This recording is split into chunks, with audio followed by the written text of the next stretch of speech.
વિદ્યાર્થી મિત્રો, હવે સ્વાધ્યાય 5.1 વિષમતાનું જે પ્રકરણ છે એમાં આપણે વિષમતા કઈ રીતે મેળવવાની, કાર્લ પિયર્સનની રીતે વિષમતાના બંને સૂત્રોની આપણે ચર્ચા કરી છે.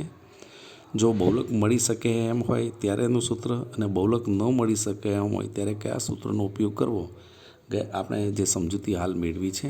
હવે સ્વાધ્યાય 5.1ની અંદર જે પહેલો દાખલો છે એ હું સરળ દાખલો છે એટલે એને આપણે નથી ગણતા. તો બીજો અને ત્રીજો દાખલો છે, તો સૌથી પહેલાં હું ત્રીજા દાખલાની વાત કરીશ અને ત્યાર પછી હું બીજા દાખલાની વાત કરું છું. મિત્રો, ત્રીજા દાખલામાં ધ્યાન આપો. એક પ્રકારના પાના નંબર 196 જુઓ, જેમાં તમને કાર્લ પિયર્સનની પદ્ધતિએ વિષમતા શોધવાનો છે. તો જુઓ, લીધેલ સમય તમને આપ્યો છે, જે વર્ગો આપ્યા છે 5 થી 9, 10 થી 14, 15 થી 19, 20 થી 24 અને 25 થી 29. એટલે અહીંયા તમને અનિવારક પ્રકારનું આવૃત્તિ વિતરણ આપેલું છે. બરાબર. એના આધારે આપણે કાર્લ પિયર્સનની પદ્ધતિએ વિષમતા શોધવાનો છે અને એની આવૃત્તિ આપી છે 3, 8, 4, 2 અને 1. બરાબર. તો તમે જો વર્ગો આપ્યા છે અને સામે એફ આપ્યો છે, તો આ વર્ગોના આધારે આપણે મધ્ય કિંમત એક્સ મેળવીશું, જે દરેક વખતે આપણે મેળવીએ છીએ. મધ્ય કિંમત વર્ગો જે છે એની ઉપલી હદ અને નીચલી હદનો સરવાળો કરી અને 2 વડે ભાગાકાર કરીએ એટલે આપણે મધ્ય કિંમત મળે. તો 5 + 9 = 14 થાય અને 14ને 2 વડે ભાગાકાર કરો એટલે આ વર્ગની મધ્ય કિંમત તમને 7 મળશે. એવી રીતના બીજો વર્ગ છે 10 થી 14. બીજો વર્ગ છે 10 થી 14, તો ઉપલી હદ છે 14 અને નીચલી હદ છે 10. બંનેનો સરવાળો 24 થાય અને 24ને 2 વડે ભાગાકાર કરો એટલે આ વર્ગ 10 થી 14ની વર્ગ છે એની મધ્ય કિંમત 12 મળશે. આ જ રીતે 15 થી 19 ત્રીજો વર્ગ છે. 15 થી 19, તો ઉપલી હદ વત્તા નીચલી હદ એટલે 15 + 19 = 34 અને 34/2 = 17 મધ્ય કિંમત. તો વિદ્યાર્થી મિત્રો, આ રીતે આપણે મધ્ય કિંમત મેળવીના છે 7, 12, 27, 22 અને 17, 22 અને 27. હવે આપણે ડી શોધીશું. તો ડી = x - a/c. વર્ગ લંબાઈ 5 છે. તમે જો દરેક વર્ગની ઉપલી હદનું અંતર અને દરેક વર્ગની નીચલી હદનું અંતર 5 છે, એટલે વર્ગ લંબાઈ c તરીકે 5 લઈશું. હવે જે x છે એમાંથી આપણે એ ધારીશું, ધારેલો મધ્યક. તો ધારેલો મધ્યક આપણે એ ધારીએ છીએ 17.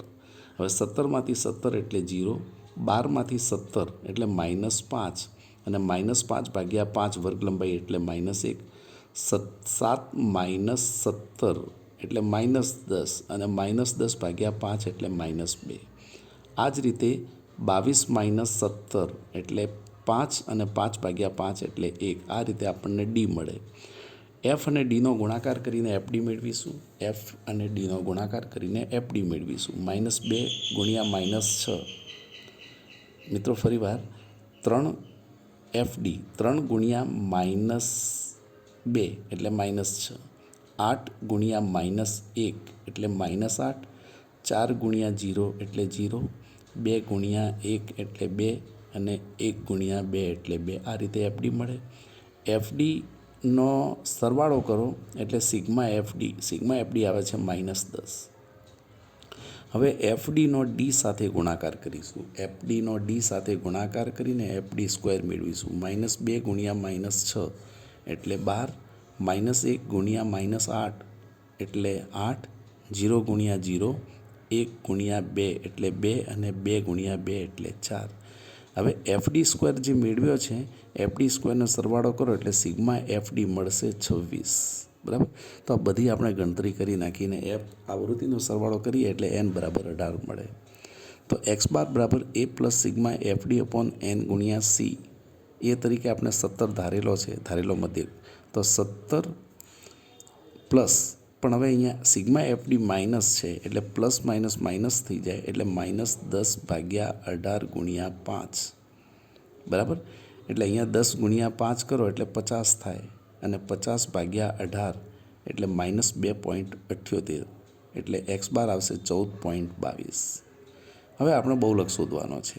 તો બહુલકમાં તમે જો મહત્તમ આવૃત્તિ 8 છે અને મહત્તમ આવૃત્તિની સામે મહત્તમ આવૃત્તિ એક જ છે ને એની સામેનો વર્ગ એ બહુલક વર્ગ ગણાય 10 થી 14. 10 થી 14 છે એ બહુલક વર્ગ છે.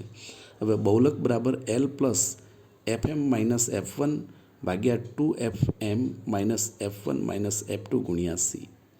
હવે એલ એટલે બહુલક વર્ગની નીચલી હદ, બહુલક વર્ગનું અર્ધસીમા બિંદુ, બહુલક વર્ગનું અર્ધસીમા બિંદુ. હવે અર્ધસીમા 10 છે તો અર્ધસીમા બિંદુ શોધવા માટે એમાંથી 0.5 બાદ કરીશું એટલે એલ તરીકે 9.5 પ્લસ એફએમ. એફએમ એટલે બહુલક વર્ગ છે એની આવૃત્તિ, બહુલક વર્ગની આવૃત્તિ 8 અને અગાઉનો વર્ગ 5 થી 9 એની આવૃત્તિ 3 એટલે F1 તરીકે આપણે 3 લઈશું. હવે નીચે છેદમાં 2FM એટલે કે 8 ગુણ્યા 2 માઇનસ F1 એટલે 3 ને F2 એટલે બહુલક વર્ગના પછીના વર્ગની આવૃત્તિ 4 આપી છે અને સી એટલે કે બહુલક વર્ગની વર્ગ લંબાઈ એટલે 9.5 પ્લસ 8માંથી 3 જાય એટલે 5, 5 ગુણ્યા 5 એટલે 25 એટલે 25 ભાગ્યા 16 માઇનસ 7 એટલે જવાબ રહેશે 12.28. બહુલક મળે છે 12.28. હવે સૂત્રમાં આપણે પ્રમાણિત વિચલનની જરૂર છે. તો પ્રમાણિત વિચલનનું સૂત્ર છે S બરાબર વર્ગમૂળમાં સિગ્મા FD સ્ક્વેર ભાગ્યા N માઇનસ સિગ્મા FD ભાગ્યા Nનો વર્ગ ગુણ્યા સી. હવે જે ગુણ્યા સી છે એ વર્ગમૂળની બાળ છે એટલે કે વર્ગમૂળ શોધ્યા પછી આપણે વર્ગ લંબાઈ સાથે ગુણાકાર કરવાનો છે. આ ખાસ ધ્યાન રાખવાનું.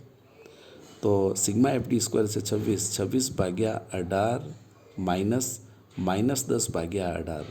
હવે માઇનસ 10 ભાગ્યા 18 છે એ આવશે માઇનસ 10 ભાગ્યા 18 કરો એટલે 0.55 માઇનસ 0.55 ને એનો વર્ગ કરો એટલે માઇનસ 0.55 ગુણ્યા માઇનસ 0.55 એટલે વત્તાના 0.30. હવે 26 ભાગ્યા 18 કરો એટલે 1.44. તો વર્ગમૂળમાં 1.44 માઇનસ 0.30 ગુણ્યા 5. 1.44માંથી 0.30 એટલે 1.14 ને 1.14નું વર્ગમૂળ કાઢો એટલે 1.07 ગુણ્યા 5 જવાબ રહેશે પ્રમાણિત વિચલન 5.35. કાર્લ પિયર્સનની રીતે વિષમતાક બરાબર x બાર માઇનસ M0 એટલે કે બહુલક. અહીંયા મેં M લખ્યો છે એ ખરેખર M0 બહુલક છે મિત્રો. M0 બહુલક છે. x બાર માઇનસ બહુલક ભાગ્યા પ્રમાણિત વિચલન. હું બહુલક બોલું છું, ધ્યાન રાખજો.